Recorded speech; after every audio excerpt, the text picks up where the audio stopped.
ಬಸವಲಿಂಗಾಯ ನಮಃ. ವಿಶ್ವಕಲ್ಯಾಣ ಮಿಷನ್ ಸಂಸ್ಥೆಯು ಪ್ರವಚನದ DVD-ಗಳನ್ನು ಸಮರ್ಪಿಸ್ತಾ ಇದೆ. ಪ್ರವಚನ ಅನ್ನುವಂತಹ ವಿಶೇಷವಾದ ವಾಗ್ಮಿತ್ವದ ಮೂಲಕವಾಗಿ ಪರಮ ಪೂಜ್ಯರಾದ ಲಿಂಗೈಕ್ಯ ಮಹಾಜಗದ್ಗುರು ಲಿಂಗಾನಂದ ಮಹಾಸ್ವಾಮೀಜಿಯವರು ಅದ್ಭುತವಾದ ಒಂದು ಕ್ರಾಂತಿಯನ್ನೇ ಮಾಡಿದರು. ಧರ್ಮದ ಕಡೆಗೆ ಜನ ಬರೆದಾಗ ಧರ್ಮವನ್ನು ಅವರ ಕಡೆಗೆ ಒಯ್ಯಬೇಕು ಎನ್ನುವಂತಹ ವಿಶೇಷವಾದ ಘೋಷಣೆಯೊಡನೆ ನಾಡಿನಾದ್ಯಂತ ಪ್ರವಾಸವನ್ನು ಮಾಡಿ ಪ್ರವಚನಗಳನ್ನು ಮಾಡಿದರು. ಈ ಒಂದು ಪ್ರವಚನಗಳ ಪರಿಣಾಮ ಅನ್ನೋದು ಎಷ್ಟು ಪ್ರಮಾಣದಲ್ಲಿ ಆಯಿತು ಅಂತ ಹೇಳಿದರೆ, ಅವರು ಪ್ರವಚನ ನಡೀತಾ ಇದ್ದಂತಹ ಊರಿನಲ್ಲಿ ಇಡೀ ಊರು, ಶಾಲೆ, ಕಾಲೇಜು ಎಲ್ಲಿ ನೋಡಿದರೂ ಕೂಡ ಅದರದ್ದೇ ಸುದ್ದಿ, ಟಾಕ್ ಆಫ್ ದ ಟೌನ್ ಅನ್ನೋ ರೀತಿಯಲ್ಲಿ ಇರ್ತಾಯಿತ್ತು. ಮತ್ತು ಭಾಳಷ್ಟು ಜನಗಳ ಜೀವನವನ್ನು ಅದು ಪರಿವರ್ತನೆ ಮಾಡಿತು. ಪೂಜ್ಯರು ಪ್ರಾರಂಭ ಮಾಡಿದಂಥ ಈ ಪ್ರವಚನದ ಶೈಲಿಯನ್ನು ಅವರ ನಂತರ ನಾನು ಈಗ ನಮ್ಮ ಅನೇಕ ಶಿಷ್ಯರುಗಳು ಇದನ್ನು ಮುಂದುವರಿಸ್ಕೊಂಡು ಬಂದಿದ್ದೇವೆ.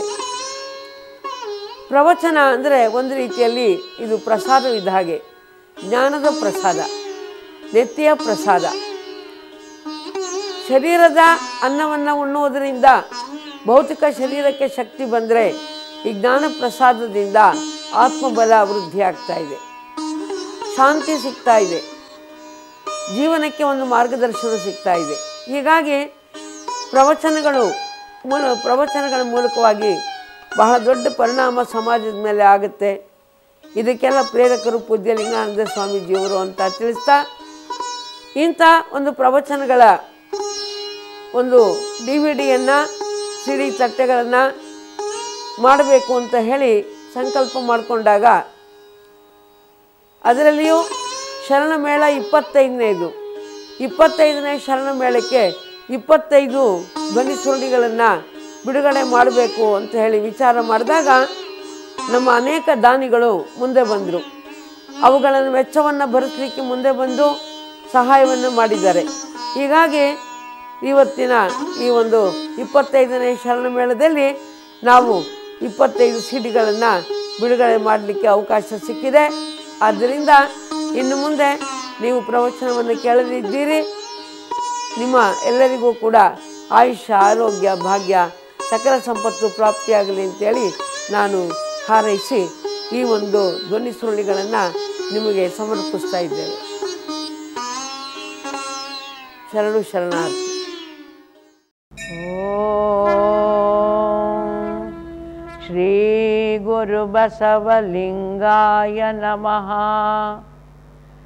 ಬಸವಂ ಪ್ರಣವಾಕಾರಂ ಬಸವಂ ಶರಣಾಗತರಕ್ಷಕವರಲೋಲಂ ಬಸವಂ ಜನ್ಮಕುಠಾರಂ ಬಸವಂ ನಮಾಮಿ ಶ್ರೀ ಗುರು ಬಸವೇಶಂ.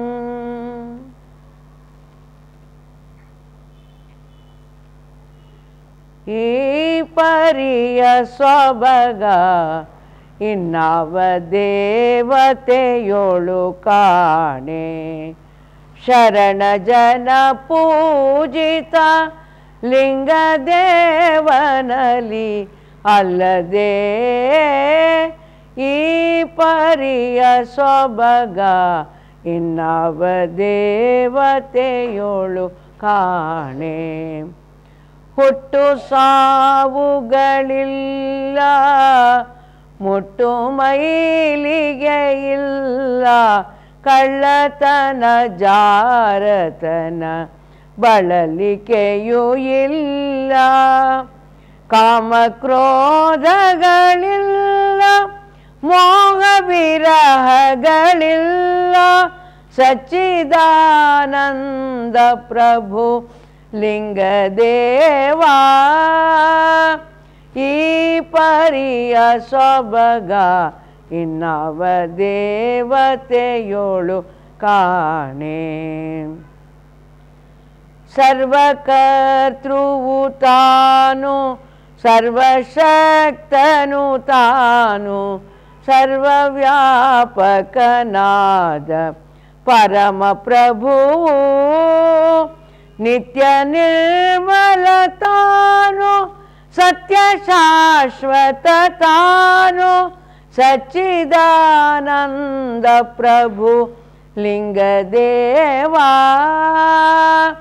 ಈ ಪರಿಯ ಸೊಬಗ ಇನ್ನಾವ ದೇವತೆಯೋಳು ಕಾಣೆ ಪರಿಪೂರ್ಣ ಪರಮಾತ್ಮ ಜಗದಾದಿ ಮೂಲ ಅಗಮ್ಯ ಅಗೋಚರ ಅಪ್ರಮಾಣನು ತಾನು ಕಾರುಣ್ಯ ನಿಧಿ ತಾನು ಭಕ್ತ ಬಂಧುವು ತಾನು ಸಚ್ಚಿದಾನಂದ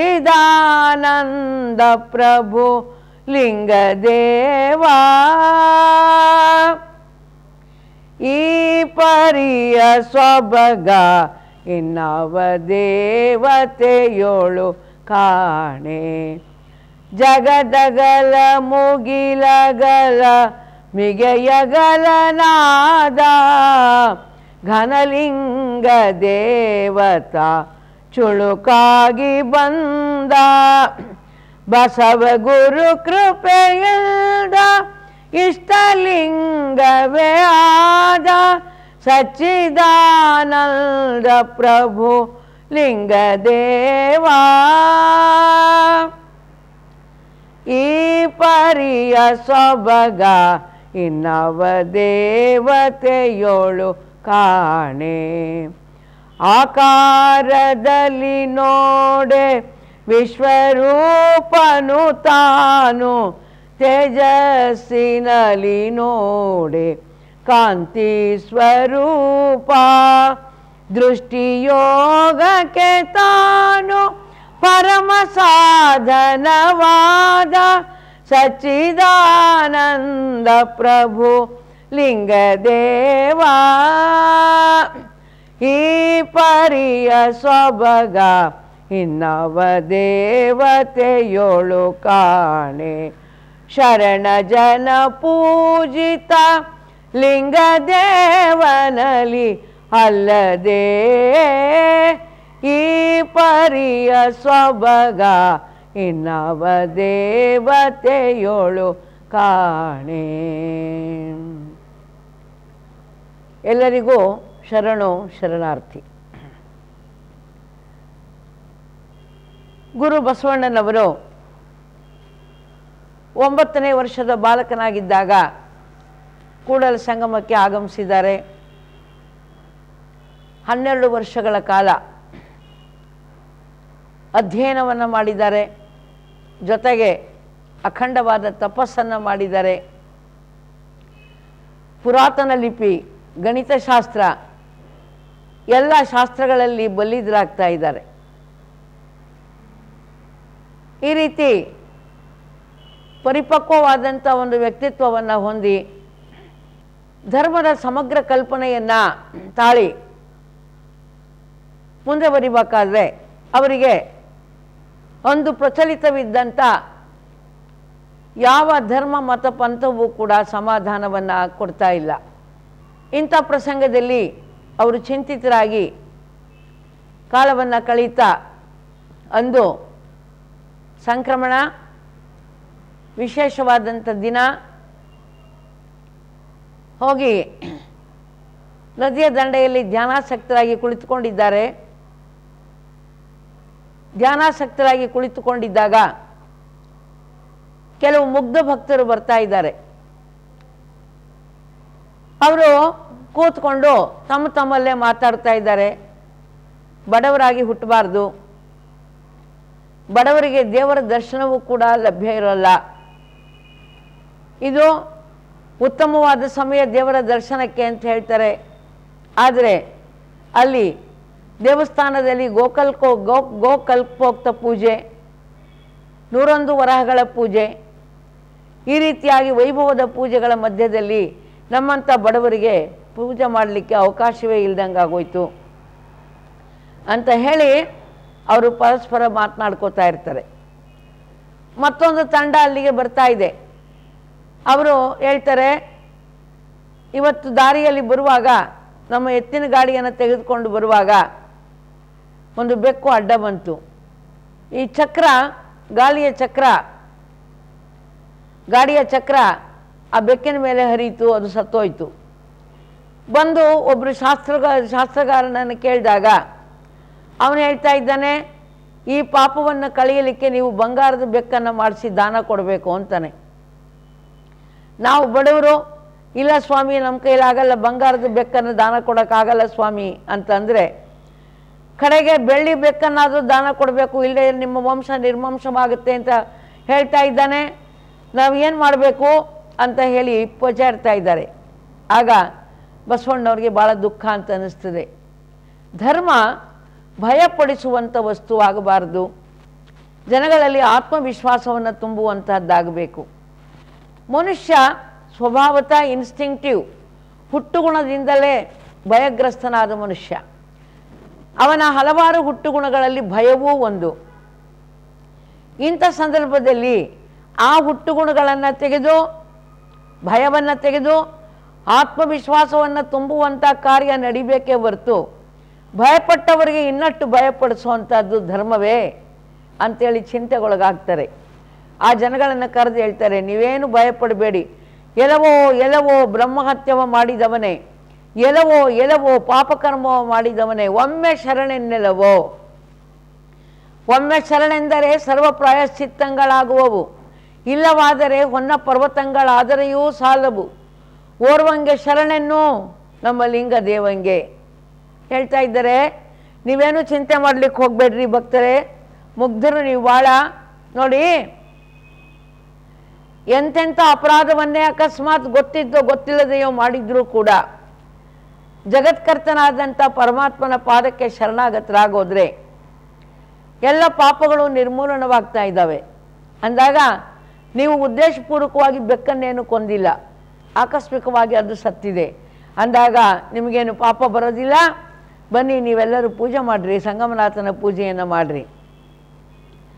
ಯಾರು ಬಡಭಕ್ತರು ಪೂಜೆ ಮಾಡಲಿಕ್ಕೆ ನಮಗೆ ಇವತ್ತು ಅವಕಾಶ ಇಲ್ಲ ಅಂತಿದ್ರೋ ಅವರಿಗೆ ಬರ್ರಿ, ನೀವು ಬರ್ರಿ, ಎಲ್ಲ ಬರ್ರಿ, ನಾನು ಪೂಜಾರಿ, ನನಗೂ ಹಕ್ಕಿದೆ, ಪೂಜೆ ಮಾಡುವಂಥ ಹಕ್ಕು ನನಗೂ ಕೂಡ ದೇವಸ್ಥಾನದಲ್ಲಿ ಇದೆ, ನಿಮ್ಮನ್ನು ಕರ್ಕೊಂಡು ಹೋಗ್ತೀನಿ ನಾನು ಅಂತ ಹೇಳಿ ಕರ್ಕೊಂಡು ಹೋಗ್ತಾ ಇದ್ದಾರೆ ಬಸವಣ್ಣವರು. ಕರ್ಕೊಂಡು ಹೋಗಿ ನೀವೆಲ್ಲ ಹೇಳಿ ಓಂ ನಮಃ ಶಿವಾಯ ಮಂತ್ರವನ್ನೇ ಹೇಳ್ರಿ, ನಡೀರಿ ಸಂಗಮನಾಥನ ಪೂಜೆಯನ್ನು ನಾನು ಮಾಡ್ತೀನಿ, ನೀವೆಲ್ಲ ಮಂತ್ರವನ್ನೇ ಹೇಳ್ರಿ ಅಂತ ಹೇಳಿ ಮಂತ್ರವನ್ನು ಹೇಳಿಸ್ತಾ ಇದ್ದಾರೆ. ಆಗ ಉಳಿದ ಪೂಜಾರಿಗಳಿಗೆ ವಿಪರೀತ ಸಿಟ್ಟು ಬಂದ್ಬಿಡ್ತು. ಇದು ಸಂಕ್ರಾಂತಿಯ ಸಮಯ, ವಿಶೇಷ ದಿನ, 3-4 ದಿನಗಳ ಕಾಲ ವಿಶೇಷವಾದಂಥ ಆದಾಯ ಬರ್ತಾ ಇರುತ್ತೆ. ಇಂಥ ಸಮಯದಲ್ಲಿ ನೀನು ಯಾರ್ಯಾರನ್ನೋ ಬಡಭಕ್ತರನ್ನು ಕರ್ಕೊಂಬಂದು ನಮ್ಮ ಹೊಟ್ಟೆ ಹೊಡಿತಾ ಇದೆಯಾ ಅಂತ ಹೇಳಿ ಬಸವಣ್ಣನವ್ರ ಮೇಲೆ ಹಲ್ಲೆ ಮಾಡ್ತಾರೆ. ಎಲ್ಲರೂ ಸೇರಿ ಹೊಡಿಲಿಕ್ಕೆ ಅಂತ ಹೇಳಿ ಹೊಡಿತಾ ಇದ್ದಾರೆ. ಆಗ ಒಂದು ಮಹಾಧ್ವನಿ ಉಂಟಾಗ್ತಾ ಇದೆ. ಏನ್ರಿ, ಒಂದು ಮಹಾಧ್ವನಿ ಉಂಟಾಗ್ತಾ ಇದೆ. ಈ ಪೂಜಾರಿಗಳೆಲ್ಲ ಏನು ಹೇಳಿದರು, ನೀನು ಯಾರ್ಯಾರನ್ನೋ ಕರ್ಕೊಂಡು ಬಂದು ಪೂಜೆ ಮಾಡಿಸ್ತೀಯ, ಒಂದು ಮಂತ್ರ ಇಲ್ಲ, ತಂತ್ರ ಇಲ್ಲ, ಆಗಮದ ಶ್ಲೋಕಗಳಿಲ್ಲ, ಏನೂ ಇಲ್ಲ, ಸುಮ್ಮನೆ ನೀವು ಹೇಳ್ರಿ ಓಂ ನಮಃ ಶಿವಾಯ ಅನ್ರಿ ಅಂಥೇಳಿ ನೀವು ಪೂಜೆ ಮಾಡ್ತೀಯ, ನಿನ್ನ ಪೂಜೆ ದೇವರಿಗೆ ಸಲ್ಲೋದೇ ಇಲ್ಲ ಅಂತ ಹೇಳಿದರು. ಆಗ ಆ ಮಹಾಧ್ವನಿ ಏನು ಉಂಟಾಯ್ತಲ್ಲ ಅದು ಹೇಳ್ತು, ಬಸವಣ್ಣ ಮಾಡಿದ ಪೂಜೆಯೇ ದಿಟ, ನೀವು ಮಾಡಿದ ಪೂಜೆ ಪುಸಿ, ನೀವು ಮಾಡ್ತಾ ಇರುವ ಪೂಜೆ ನನಗೆ ಮುಟ್ತಾ ಇಲ್ಲ, ಬಸವಣ್ಣ ಮಾಡಿದ ಪೂಜೆಯೇ ನನಗೆ ಮುಟ್ತಾ ಇದೆ, ಅದೇ ದಿಟವಾದದ್ದು ಅಂತ ಹೇಳಿ ಒಂದು ಮಹಾಧ್ವನಿ ಕೇಳಿ ಬರ್ತಾ ಇದೆಯಂತೆ. ಎಲ್ಲರೂ ಬೆಕ್ಕಸ ಬೆರಗಾಗ್ತಾ ಇದ್ದಾರೆ, ಆಶ್ಚರ್ಯಚಕಿತರಾಗ್ತಾ ಇದ್ದಾರೆ. ಸಂಗಮನಾಥನೇ ಮಾತನಾಡಿಬಿಟ್ಟ, ಬಸವಣ್ಣ ಸಂಗಮನಾಥನನ್ನೇ ನುಡಿಸಿಬಿಟ್ಟ ಅನ್ನುವಂಥ ಈ ಕೀರ್ತಿ ಎಲ್ಲ ಕಡೆಯಲ್ಲಿ ಹಬ್ಬುತ್ತಾ ಇದೆ. ಇದು ದೂರ ದೂರದವರೆಗೂ ಕೂಡ ಹೋಗ್ತಾ ಇದೆ. ಅಂಥ ಸಮಯದಲ್ಲಿ ಏನಾಗಿದೆ ಅಂದರೆ, ಬಿಜ್ಜಳ ಮಹಾರಾಜ ಮಂಗಳವೇಡೆಯಲ್ಲಿ ಇರ್ತಾನೆ. ಅವನು ಚಾಲುಕ್ಯ ಸಾಮ್ರಾಜ್ಯದ ಮಾಂಡಲಿಕನಾಗಿ ಮಂಗಳವೇಡೆಯಲ್ಲಿ ಇರ್ತಾನೆ. ಆತನ ಪ್ರಧಾನ ಅಮಾತ್ಯ ಬಲದೇವ ಮಂತ್ರಿ. ಬಲದೇವ ಮಂತ್ರಿ ಬಸವಣ್ಣನವರ ಸೋದರ ಮಾವ, ತಾಯಿ ಮಾದಲಾಂಬಿಕೆಯ ಅಣ್ಣ. ಬಸವಣ್ಣ ಸಂಗಮನಾಥನನ್ನೇ ಮಾತನಾಡಿಸಿದಂಥ ಸುದ್ದಿ ಮಂಗಳವೇಡೆಗೂ ತಲುಪಿತು. ಆಗ ಬಿಜ್ಜಳ ಮಹಾರಾಜ ಯಾರಿರಬಹುದು ಈ ಮಹಾನುಭಾವ ಅಂತ ಹೇಳ್ತಾ ಇದ್ದಾರೆ. ಆಗ ಹೇಳ್ತಾ ಇದ್ದಾರೆ, ನೀವು ಹೋಗಿ ಈ ಮಹಾನುಭಾವನನ್ನು ಕರೆದುಕೊಂಡು ಬನ್ನಿ ಅಂತ ತಿಳಿದುಕೊಂಡು ಹೇಳ್ತಾರೆ, ನಮ್ಮ ಆಸ್ಥಾನದಲ್ಲಿ ಒಂದು ಹುದ್ದೆಯನ್ನು ಕೊಡೋಣ, ಈ ಮಹಾನುಭಾವನನ್ನು ಕರೆದುಕೊಂಡು ಬನ್ನಿ ಅಂತೇಳಿ ಬಿಜ್ಜಳ ಮಹಾರಾಜ ಹೇಳ್ತಾನಂತೆ. ಅಲ್ಲದೆ ಮತ್ತೊಂದು ವಿಷಯವನ್ನು ನಾವು ಗಮನದಲ್ಲಿಟ್ಕೋಬೇಕು. ಏನು ಅಂದರೆ, ಬಸವಣ್ಣನವರಿಗೆ ಬಾಲ್ಯ ವಿವಾಹವಾಗಿತ್ತು. 4 ವರ್ಷದ, ಯಾಕಂದರೆ ನಮಗೆ ಎಲ್ಲಿ ಇದಕ್ಕೆ ಕ್ಲೂ ಸಿಗುತ್ತೆ ಅಂದರೆ, ಯಾವಾಗ ಈ ಸುದ್ದಿ ಆಯ್ತಲ್ಲ, ಸುದ್ದಿ ಆದಾಗ ಆಗ ಬಲದೇವ ಮಂತ್ರಿಗಳು ತಮ್ಮ ಮಗಳನ್ನು ಕುರಿತು ಹೇಳ್ತಾ ಇದ್ದಾರೆ. ಮಗಳನ್ನು ಕುರಿತು ಹೇಳ್ತಾಳೆ, ನೋಡಮ್ಮ ನೀನು ಬಸವರಸನ ಹೆಂಡತಿ ಅಂತ ತಿಳಿದುಕೊಂಡು ಹೇಳಿ ಅಲ್ಲಿ ಮಗಳಿಗೆ ಕುರಿತು ಹೇಳ್ತಾರೆ ಅಂತ ಹೇಳಿ ಕಾವ್ಯಗಳಲ್ಲಿ ಬರುತ್ತೆ. ಅಂದರೆ ಇದು ನಮಗೊಂದು ಸಲಹೆಯನ್ನು ಸೂಚನೆಯನ್ನು ಕೊಡ್ತಾ ಇದೆ. ಏನು ಅಂದರೆ, ಬಸವಣ್ಣನವರು ಬಾಲ್ಯದಲ್ಲಿರುವಾಗಲೇ 4ನೇ ವಯಸ್ಸಿನಲ್ಲಿ ಮಗುವಾಗಿರುವಾಗಲೇ ನೀಲಗಂಗಾಳ ಜೊತೆಗೆ ಮದುವೆ ಆಯಿತು. ನೀಲಗಂಗಾ ಆಗ ತೊಟ್ಟಿಲ ಮಗು, ತೊಟ್ಟಿಲಿನ ಶಿಶು. ಅದೇ ಆಗ ಹುಟ್ಟಿದಂಥ ನೀಲಗಂಗಾಳನ್ನು ಕೊಟ್ಟು ಈ ಒಂದು ಬಾಲಕನಿಗೆ, 4 ವರ್ಷದ ಬಾಲಕನಿಗೆ ಮದುವೆಯನ್ನು ಮಾಡಲಾಗಿತ್ತು. ಮುಂದೆ ಬಲದೇವ ಮಂತ್ರಿಗಳು ತಮ್ಮ ಮಗಳ ಜೊತೆಗೆ ಅವರು ಮಂಗಳವೇಡೆಗೆ ಹೊರಟು ಹೋದರು. ಬಸವಣ್ಣನವರು ಮನೆಯನ್ನು ಬಿಟ್ಟು, ಬಾಲಕ ಮನೆಯನ್ನು ಬಿಟ್ಟು ಕೂಡಲ ಸಂಗಮಕ್ಕೆ ಅಧ್ಯಯನಕ್ಕೆ ಬಂದರು. ಒಂದನೇದಾಗಿ ಬಸವರಸ ಅಧ್ಯಯನವನ್ನು ಮಾಡ್ತಾ ಇದ್ದಾನೆ ಅನ್ನೋವಂಥ ಕಾರಣಕ್ಕೂ, ಎರಡನೇದಾಗಿ ಅವರಿಗೆಲ್ಲ ಒಂದು ತಪ್ಪು ಕಲ್ಪನೆ ಆಗೋಗಿತ್ತು. ಏನು ಅಂದರೆ, ತಾಯಿ ತಂದೆ ಮಾತನ್ನು ಕೇಳದೆ ಹೋಗಿದ್ದಾನೆ ಅಂದರೆ ಅವನು ಉಡಾಳ ಇರಬೇಕು, ಉದ್ದಟ ಇರಬೇಕು. ಆದ್ದರಿಂದ ತುಂಟನೋ ಉದ್ದಟನೋ ಆದಂಥ ಹುಡುಗ ಆಗೋದಲ್ಲ ನಮ್ಮ ಅಳಿಯ, ನಮ್ಮ ಮಗಳನ್ನು ಹೇಗೆ ಕೊಡೋದು ಅಂತೇಳಿ ಬಲದೇವ ಮಂತ್ರಿಗಳಿಗೆ ಬಹುಶಃ ಚಿಂತೆ ಆಗಿರ್ಬೋದು. ಯಾಕಂದರೆ ಯಾವಾಗಲೂ ಈ ವದಂತಿಗಳು ಭಾಳ ಕೆಟ್ಟದಾಗಿರ್ತವೆ. ಬಸವಣ್ಣ ಮನೆ ಬಿಟ್ಟಿದ್ದು ಸತ್ಯಾನ್ವೇಷಕನಾಗಿ, ಉಡಾಳನಾಗಿ ಅಲ್ಲ. ಸರಿ, ಈಗ ಬಲದೇವ ಮಂತ್ರಿಗಳಿಗೆ ಭಾಳ ಸಂತೋಷ ಆಗೋಯಿತು. ನಮ್ಮ ಮಾತಾಮಹರ ದೆಸೆಯಿಂದ ಈತ ನಮಗೆ ಅಳಿಯನಾಗಬೇಕು ಅಂತ ತಿಳಿದುಕೊಂಡು ಬಲದೇವ ಮಂತ್ರಿಗಳು ಮಗಳನ್ನು ಕರೆದುಕೊಂಡು ಕೂಡಲ ಸಂಗಮಕ್ಕೆ ಬರ್ತಾ ಇದ್ದಾರೆ. ಗುರುಗಳ ಮೂಲಕ ಬಸವಣ್ಣನಿಗೆ ಹೇಳಿಸ್ಬೇಕು ಅಂತ ಹೇಳಿ ಬರ್ತಾ ಇದ್ದಾರೆ. ಬಂದು ಗುರುಗಳಿಗೆ ಈ ವಿಷಯವನ್ನು ಪ್ರಸ್ತಾಪ ಮಾಡ್ತಾ ಇದ್ದಾರೆ. ಗುರುಗಳೇ, ಬಾಲ್ಯದಲ್ಲಿಯೇ ಮದುವೆ ಆಗೋಗಿದೆ, ಅವರ ಬಸವರಸರ ಹೆಸರಿನಲ್ಲಿಯೇ ನೀಲಗಂಗಾ ಕಾಯ್ತಾ ಕೂತ್ಕೊಂಡಿದ್ದಾಳೆ, ಆದ್ದರಿಂದ ಇನ್ನು ಅಧಿಕೃತವಾದ ವಿವಾಹವನ್ನು ಮಾಡಿಬಿಡಬೇಕಲ್ಲ ಅಂತ ಹೇಳ್ತಾ ಇದ್ದಾರೆ. ಅಂದಾಗ ಗುರುಗಳು ಹೇಳ್ತಾರೆ, ನೋಡೋಣ, ಬಸವಣ್ಣನ ಸ್ವಭಾವವೇ ಬೇರೆ ಇದೆ. ಆತನು ವೈರಾಗ್ಯ ಮೂರ್ತಿಯಾಗಿ ಅನೇಕ ರೀತಿಯಲ್ಲಿ ಸಮಾಜದ ಸೇವೆಯನ್ನು ಮಾಡಬೇಕು ಅನ್ನೋ ಉದಾತ್ತ ಉದ್ದೇಶವನ್ನು ಹೊಂದಿದ್ದಾನೆ ಅಂತಂದಾಗ ಈ ರೀತಿಯಾಗಿ ಒಪ್ತಾನೋ ಇಲ್ಲೋ ನೋಡೋಣ ಅಂತ ಹೇಳಿ ಗುರುಗಳು ಹೇಳ್ತಾ ಇದ್ದಾರೆ. ಗುರುಗಳಿಗೆ ಹೇಳಿ ಕಳಿಸ್ತಾ ಇದ್ದಾರೆ. ಗುರುಗಳು ಬಸವರಸನಿಗೆ ಹೇಳಿ ಕಳಿಸ್ತಾ ಇದ್ದಾರೆ. ಬಲದೇವ ಮಂತ್ರಿಗಳನ್ನು ಪರಿಚಯ ಮಾಡಿಕೊಡ್ತಾ ಇದ್ದಾರೆ. ಇವರು ಮಾಂಡಲಿಕರಾದಂಥ ಬಿಜ್ಜಳ ಮಹಾರಾಜರ ಪ್ರಧಾನ ಅಮಾತ್ಯರು, ಅದಕ್ಕಿಂತ ಹೆಚ್ಚಾಗಿ ನಿಮ್ಮ ಸೋದರ ಮಾವ ಅಂತ ಹೇಳಿ ಪರಿಚಯ ಮಾಡಿಕೊಡ್ತಾ ಇದ್ದಾರೆ.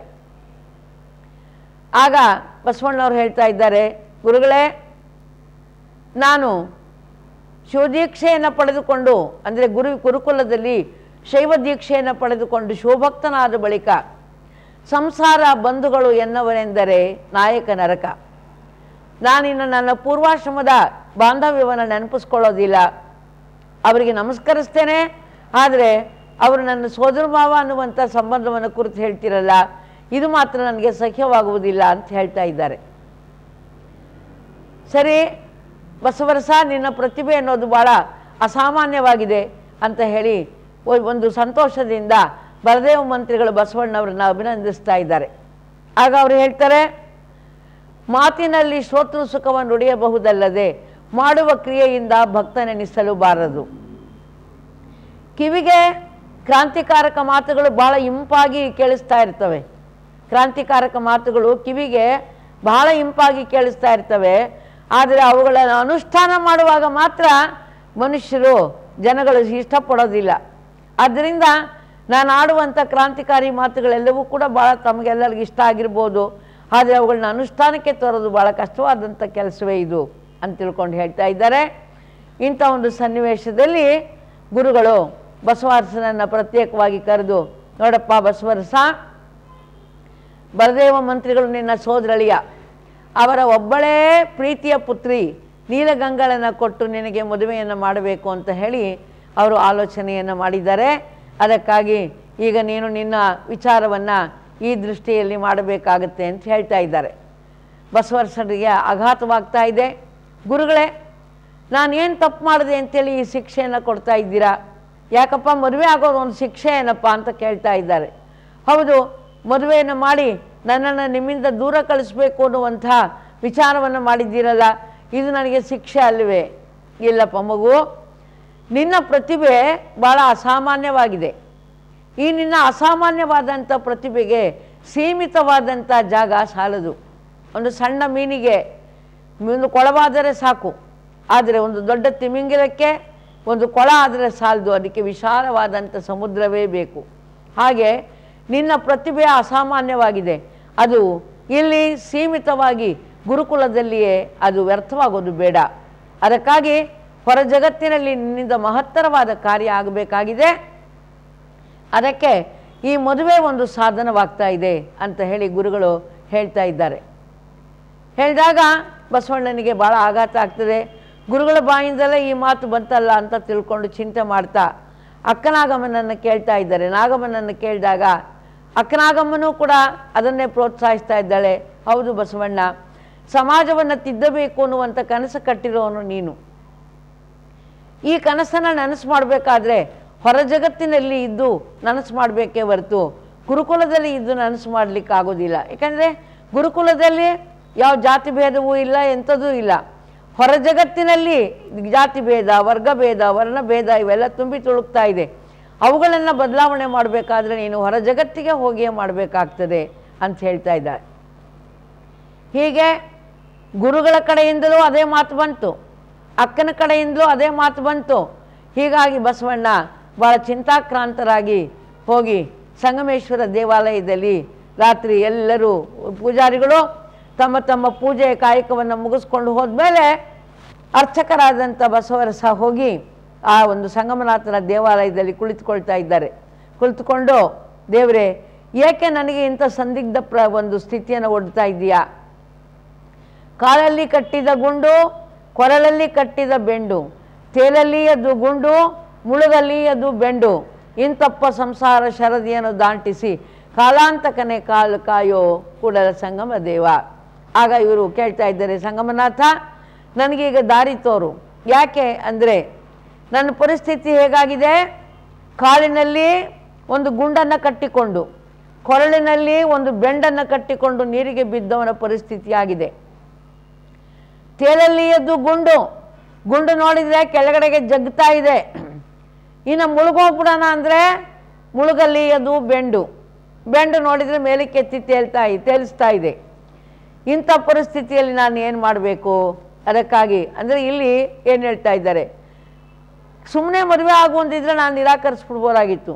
ಇವರೆಲ್ಲ ಹೇಳ್ತಾ ಇದ್ದಾರೆ, ನಿನ್ನ ಉದ್ದೇಶಗಳಿಗೆ ಅದು ಸಾಧನವಾಗ್ತದೆ, ಹೊರ ಜಗತ್ತಿನಲ್ಲಿ ನೀನು ಸುಧಾರಣೆಯನ್ನು ಮಾಡಬಹುದು. ಈ ರೀತಿಯಾಗಿ ಆಮಿಷವನ್ನು ಒಡ್ತಾ ಇದ್ದಾರೆ.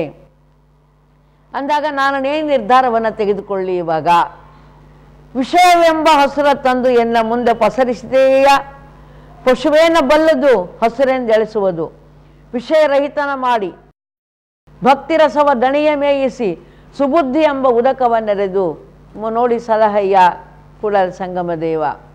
ಸಂಗಮನಾಥನನ್ನು ಬೇಡ್ಕೊತಾ ಇದ್ದಾರೆ. ಇಲ್ಲಿ ಏನಂತ ಅಂದರೆ, ನೀನು ಒಂದು ಆಮಿಷವನ್ನು ತಂದು ನನ್ನ ಮುಂದೆ ಒಡ್ತಾ ಇದೆಯಾ.